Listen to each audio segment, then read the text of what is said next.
So we're going to break down an anatomy of a media hit job here, and it's on Bernie Sanders. Last night there was a town hall event. The candidates went one by one. Chris Cuomo for CNN asked a lot of the questions, but then he went to the audience and they asked some of the questions. But the audience questions were curated. They didn't just have people walk off the street and ask the questions. They put them in order, and even though the questions appear to be from actually these individuals, but they selected them among many different possible questions. So I'm going to show you the questions that Bernie Sanders got and then Hillary Clinton got, and then what the rest of the press did with this event, okay? So first, we had an audience member ask Bernie Sanders a question. Again, remember, CNN picked which questions were going to get asked on air and which order they were going to go in. So this was right in the beginning. Here's the question that Sanders gets. Yes, Senator, some of your detractors have called you a socialist on occasions, and you don't seem too troubled by that and sometimes embrace it. I wondered if you could elaborate on that, and just to show us what the comfort level you have, your definition of it, so that it doesn't concern the rest of us citizens. Okay, now so far, if it was just this, you say, oh, that's no big deal at all. Look, both sides are going to get tough questions. They should get tough questions. This is from the audience. You genuinely had that question. No problem. Okay, now, again, let's look at the full context, though, and see if you still feel that way. Now, let's go to the actual questions asked by CNN's moderator, Cuomo. Here's the first. You will hear people say that your paying for it is actually punitive. You're going to punish people who make money. You're going to punish the financial district. You're going to punish and wind up changing the idea of an open and free economy, because you're going to punish them for speculating, which means they won't speculate as much, which means you won't get as much activity. And if you do a checklist of how you pay for everything, what you're doing is amassing the biggest government ever. After President Clinton said the era of big government was over, seems like Bernie Sanders is saying, not only if it's over, I'm going to do it bigger than ever. Okay, how many times did he say the word punish there? I lost count at one point. I was trying to keep track. So, era of big government's back, Bernie Sanders, you socialist. Now you're going to go around punishing people.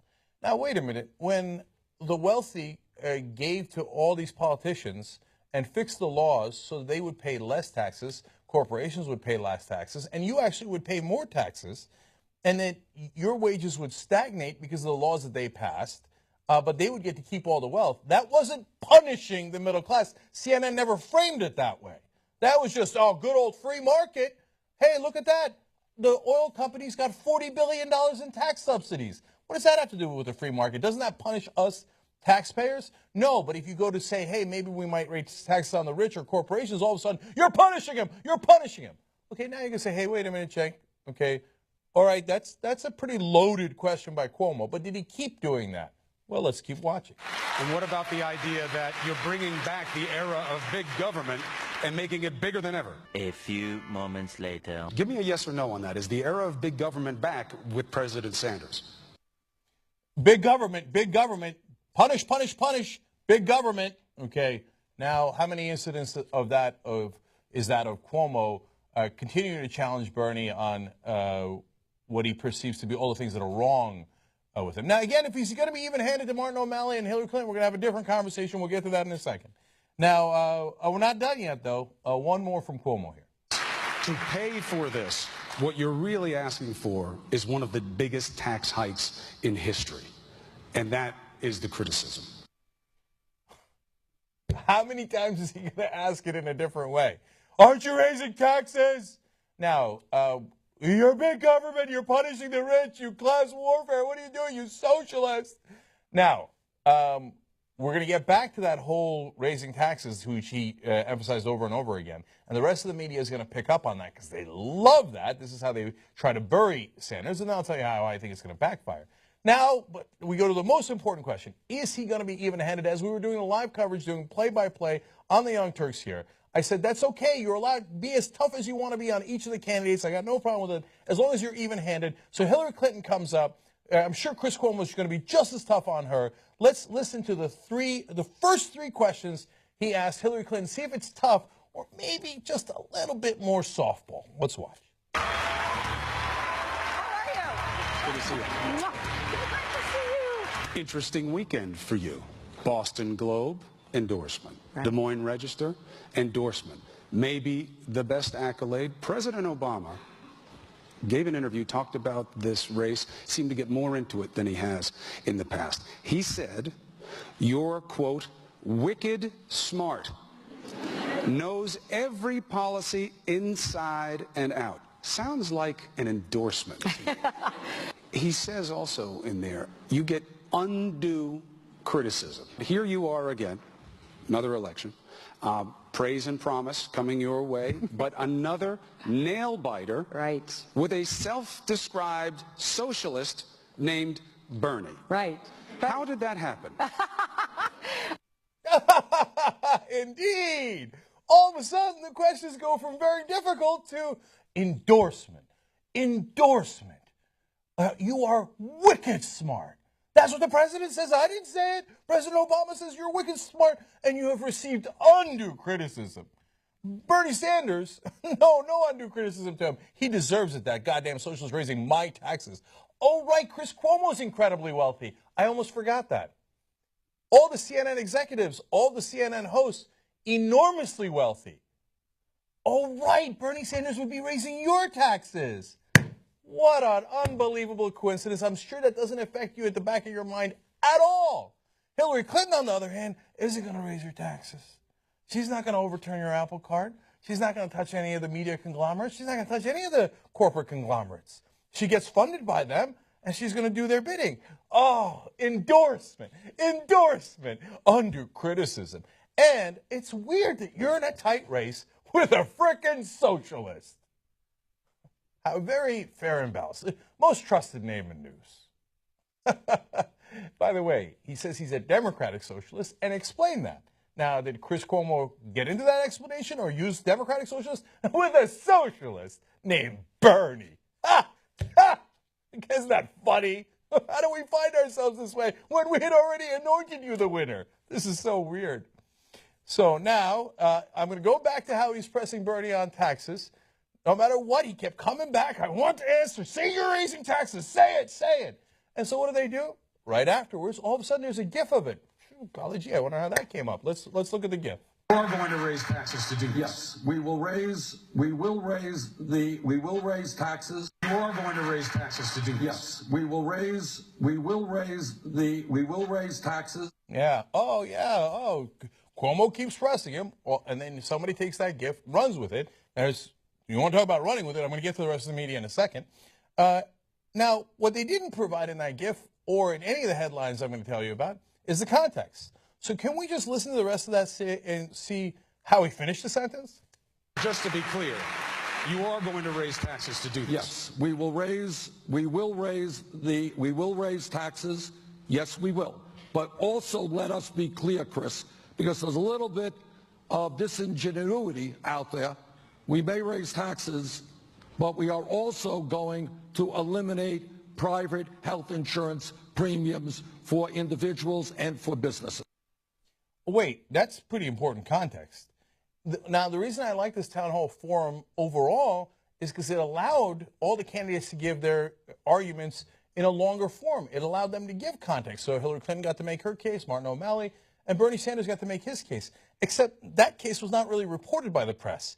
I'm going to give you even more context as to what Bernie Sanders meant by that answer, so you know that he's actually going to lower your bills, not increase your bills. Here's his answer. But, Chris, that is an unfair criticism for the following reason.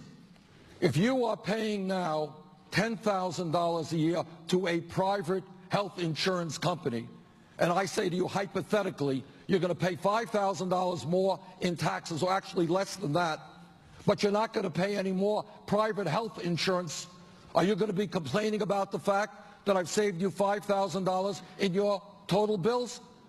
So it's demagogic to say, oh, you're paying more in taxes. Let's also talk about we are going to eliminate private health insurance premiums and payments, not only for individuals, but for businesses as well.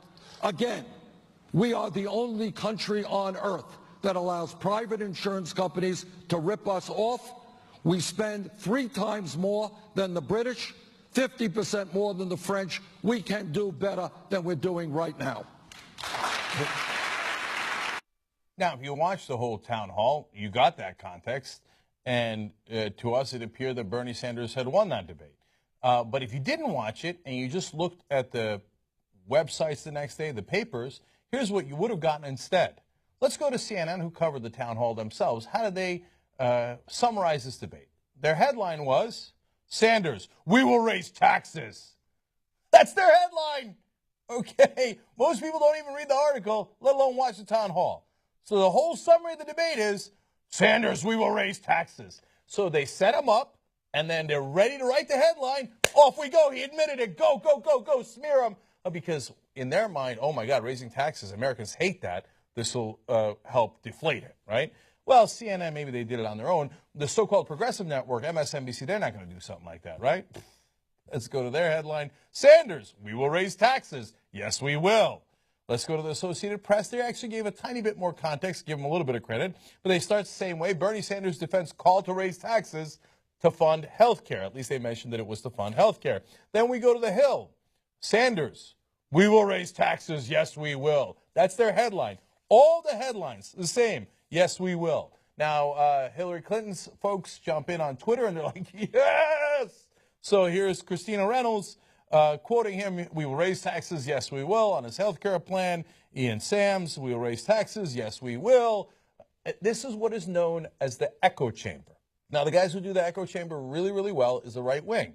They will have a memo that comes out of the RNC, and then it'll get repeated by all their radio talk show hosts, and then it'll go to Fox News, and it'll be repeated by all their opinion hosts and their news anchors. And then all the guests and all the Republican senators and Congress will come out and will say the same thing.